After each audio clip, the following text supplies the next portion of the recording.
All right, so I'm not gonna have the camera on just because I'm at home and my internet isn't super great. So this is the lesson with the surface area of oh, spheres and cylinders. So I've got to change this up. So again, you guys are doing the same lesson as the grade nines for the Pythagorean theorem. Hopefully it is review for you guys. According to the diagnostic that you did on Tuesday, not many of you knew how to do the Pythagorean. So do make sure to watch that video and do the independent worksheets. And if need be, I'm available at 2 p.m. Later this afternoon. So I'm gonna pull up my pen here. So yesterday we looked at the surface area of a rectangular prism. So today we're gonna elaborate more about that, and we're gonna look at surface area for cylinders and spheres. And next week, once you guys are a bit more versed in the Pythagorean theorem, you're gonna look at a few other surface areas, such as like the cone, because you need Pythagorean to find angles, or not angles, but your hypotenuse and your legs and whatnot. And there will be a test Tuesday for you guys. I will have a formula sheet. So the formula sheet that I gave you on Tuesday. And with the grade 10s, you guys are going to have your three formulas for your surface area. So you will be well equipped for that. It is open book. So hopefully it's relatively easy for you. It's a little bit difficult to do tests from home that aren't open book. So you guys are in luck. Yeah. So for the surface area of a cylinder, so our formula for that guy, and you're going to want to write that down and on your formula sheet. So surface area. So just a reminder that surface area is very different than the volume. So surface area is the outside part of your shape, whereas volume is what it takes to fill up your shape. Okay, so your surface area for a cylinder is 2 pi r times the height plus 2 pi r squared, like that. Okay, so there are just two measurements that you need to know. They are labeled on here for you, so you need to know your radius, which is here. So again, very different than the diameter. And you need to know your height, and that is all that you need to know. So same thing that we've always been doing, just replace it into that formula for you. So 2 pi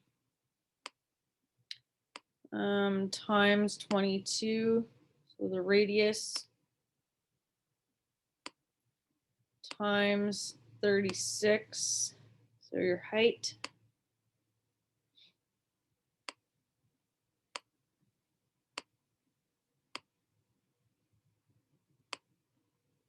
times 2 pi times 22 squared. Okay. So you can go ahead right away and multiply all of these guys. So 2 times pi times 22 times 36, which will give you 4,973.76. Okay, here you can do it all in one calculation. Just remember that your exponent is done first. So you're going to do 22 to the exponent 2, and then times pi, and then times 2. So that will give you a total of 3,039 decimal 52. Okay, and you're going to add that up. which gives you a total of 8,013 decimal 28. Remember to put your units, so centimeter, and because it's surface area and not volume, you do squared. So make sure to write that down. Pause the video if you need to. I'm about to clear it. So if we look at our second example here, we have the surface area of a sphere. So our formula for this guy is surface area.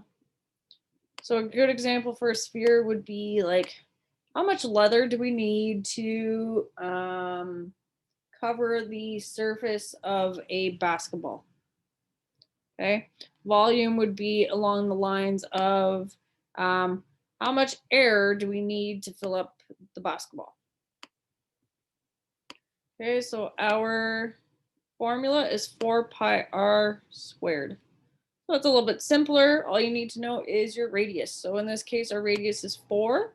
So you're going to do 4 times pi times 4 and squared. Okay, so you want to do your exponent first. So 4 squared is 16.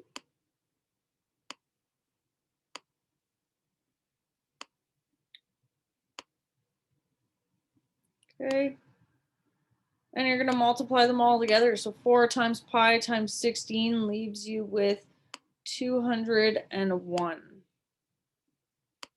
So remember to put your units. So you've got feet. Because it's surface area, you've got squared. Okay, so those are your 2 for today. I'm going to erase this real quick. So if you look at the answer or at the questions that you have to do independently, there's 4 that use cylinders.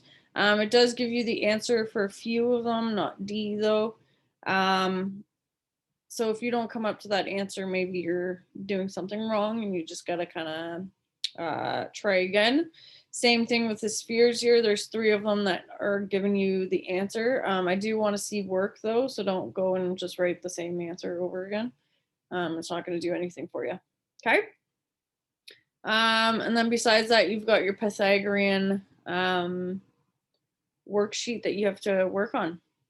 And that's done for week number 1. I'll see you guys next week.